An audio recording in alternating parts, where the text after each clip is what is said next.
تجادلوا أهل الكتاب إلا بالتي هي أحسن إلا الذين ظلموا منهم وقولوا آمنا بالذي أنزل إلينا وأنزل إليكم وإلهنا وإلهكم واحد ونحن له مسلمون وكذلك أنزلنا إليك الكتاب فالذين آتيناهم الكتاب يؤمنون به ومن هؤلاء من يؤمن به وما يجحد بآياتنا إلا الكافرون.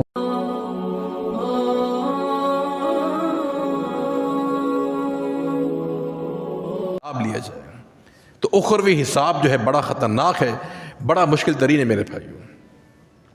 رسول اللہ صلی اللہ علیہ وسلم کا فرمان ہے کہ جب کل قیامت قائم ہوگی حساب بڑا خطرناک لیا جائے گا۔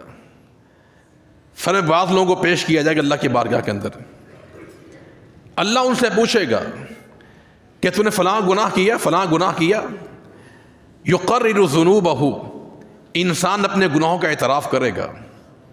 اللہ فرمائے گا میرے بندے سترتها علیک فی الدنیا وغفرتها اليوم، میں نے دنیا میں تیری اس گناہ پہ پردہ پوشی کر دی تھی، اگر چاہتا اسی وقت پکڑ لیتا، میں نے پردہ پوشی کی ہے، آج تیرے گناہوں کو معاف کرتا ہوں میں۔ ایک اس انداز سے حساب و کتاب ہوگا میرے بھائی۔ ایک حساب و کتاب ایسا بھی ہوگا کہ ایک انسان کو اللہ کی بارگاہ میں پیش کیا جائے گا، اللہ اس کے اعمال دیکھ کر ہی اس کے لیے معافی کا پروانہ جاری کر دے گا۔ اس کے نام اعمال میں اس قدر عظیم عمل موجود ہوگا، حدیث میں اس کا ذکر موجود نہیں ہے کہ وہ عمل کون سا ہوگا۔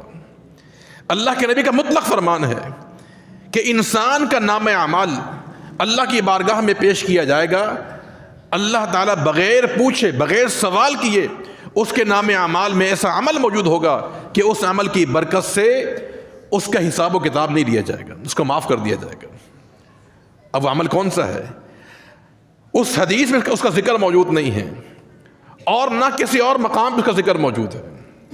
البتہ اگر روایات کو جمع کیا جائے تو کچھ بات یہ سمجھ میں آتی ہے کہ بعض ایسے اعمال ہیں جن کی برکت سے اللہ انسان کو معاف کر دے گا۔ ممکن اس کے عمل کے اندر جو ہے توحید موجود ہو، چونکہ توحید کے بغیر نجات ممکن نہیں ہے۔ اور ایسا بھی ہوگا کہ کل قیامت جب قائم ہوگی ایک انسان کے پاس 99 رجسٹر گناہوں کے ہوں گے اور ایک پرچی توحید کی ہوگی، اللہ اس توحید کی برکت سے قوت سے جو ہے اس کے سارے گناہوں کو معاف فرما دے گا۔ تو ممکن اس کے نام اعمال میں توحید کی نیکی موجود ہو، اتباع سنت موجود ہو، اور ممکن ہے اخلاق حسنہ موجود ہو، کیونکہ اخلاق حسنہ بھی ایک عظیم و شان نیکی ہے جو کل قیامت کے دن انسان کے کام آنے والی ہے۔ وَعَامِلَ لِمَا بَعْدَ الْمَوْتِ، ایسا عمل کرو جو موت کے بعد کام آئے، توحید، اتباع سنت، اچھا اخلاق۔ اور ممکن ہے اس کے نام اعمال میں استغفار موجود ہو، توبہ، استغفار، چونکہ توبہ استغفار بھی ایک ایسا عمل ہے جو مرنے کے بعد انسان کے کام آنے والا ہے۔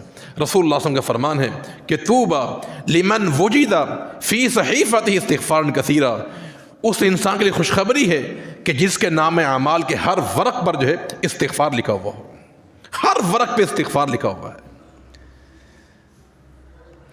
تو اس لیے دنیا میں انسان محاسبہ کرے اور ایسے عمل اختیار کرے جو مرنے کے بعد انسان کے کام آنے والے ہیں۔ ایسے شخص کو اللہ کے پیغمبر نے دنا، سمجھدار، ذہین، فتین، زیرک قرار دیا ہے، جو اپنے نفس کا محاسبہ کرتا رہے، خود احتسابی کا عمل کرتا رہے اور ایسے عمل شروع کر دے جو مرنے کے بعد اس کے کام آنے والے ہوں۔ تو امیر عمر کا قول کہ حاسبوا انفسکم قبل ان تحاسبوا، کہ تم اپنے نفس کا محاسبہ کرتے رہو قبل اس کے کہ تمہارا محاسبہ کیا جائے۔ اپنے فرائض کو پورا کیجئے، اللہ کی جو نعمت ان کا شکر ادا کیجئے، گناہوں سے اپنے دامن کو بچا کے رکھیے، توبہ استغفار کا عمل اختیار کیجیے۔ اور مزید عمر فاروق فرماتے ہیں کہ وازنوہا قبل ان توزن، تم دنیا میں اپنا وزن کرتے رہو قبل اس کے کہ تمہارا آخرت میں وزن کیا جائے۔ دنیا میں اپنے آپ کو تولو، اپنا وزن کرو کہ تم کتنے وزنی ہو عمل کے لحاظ سے، اعمال کے لحاظ سے، کیونکہ جب کل قیامت قائم ہوگی انسان کا وزن کیا جائے گا، میزان لگایا جائے گا، اس میزان میں انسان خود تولا جائے گا۔ انسان کے جو صحائف ہیں، جو فرشتہ لکھ رہے ہیں نیکیاں گناہ، ان کو تولا جائے گا، اور انسان کی جو نماز ہیں، روزے ہیں، زکوٰۃ ہیں، ان کو تولا جائے گا میرے بھائیو۔ ان سب کا تول کیا جائے گا، وزن کیا جائے گا۔ تو وزنوہا قبل ان توزن، دنیا میں اپنا وزن کرو کہ تم کتنے پانی کے اندر ہو، کتنی تمہارے پاس اخلاص موجود ہے، کتنا تمہارے پاس اتباع سنت موجود ہے، کتنی تمہارے دل میں توحید کی محبت موجود ہے، شرک کی نفرت موجود ہے۔ دنیا میں تم اپنا محاسبہ کرو، اپنے آپ کو تول کر جاؤ۔ اور نمبر 3 فرماتے ہیں کہ وَتَجَهَّزُوا لِلْعَرْضِ الْأَكْبَرِ، امیر عمر فرماتے ہیں کہ تم بڑی پیشی کے لیے اپنے آپ کو تیار رکھو۔ یہ بڑی پیشی کیا ہے؟ یہ بڑی پیشی اللہ کی بارگاہ میں انسان کی جائے گی۔ ہر شخص کو اللہ کی بارگاہ میں پیش کیا جائے گا۔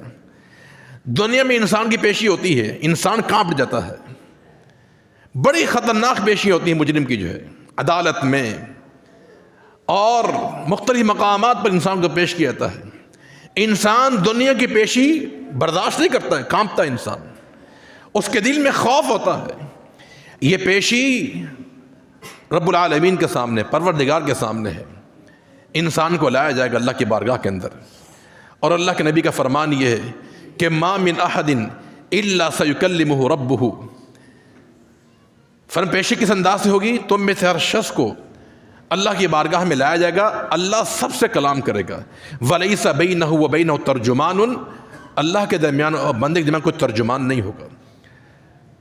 خود اللہ تعالیٰ کی ذات انسان سے سوال کرے گی۔ اب انسان دائیں دیکھے گا کہ کوئی حمیتی نظر آ جائے، کوئی نظر نہیں آئے گا، بائیں دیکھے گا تو وہاں بھی کوئی نظر، پیچھے دیکھ کوئی بھی نہیں، سامنے جہنم کی آگ ہوگی۔ اب آپ غور کریں کہ دائیں بائیں کوئی نہ ہو، سامنے پروردگار کی ذات ہو، جہنم کی آگ سامنے موجود ہو، اس انداز سے انسان کو اللہ کی بارگاہ میں پیش کیا جائے گا۔ تو فرمایا کہ اس پیشی کے لیے اپنے آپ کو تیار کرو۔ یہ سال کے تبدیل ہونے سے ہماری زندگی میں تبدیلی آنی چاہیے میرے بھائیو۔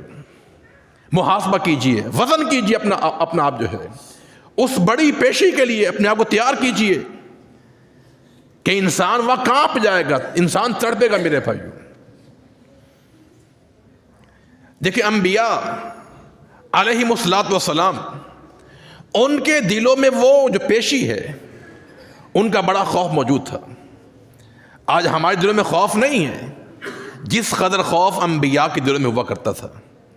نوح علیہ الصلوۃ والسلام، کس قدر ان کی خدمات ہے میرے بھائیو، 950 سال دعوت تبلیغ، اللہ کا پیغام پہنچائے لوگوں تک۔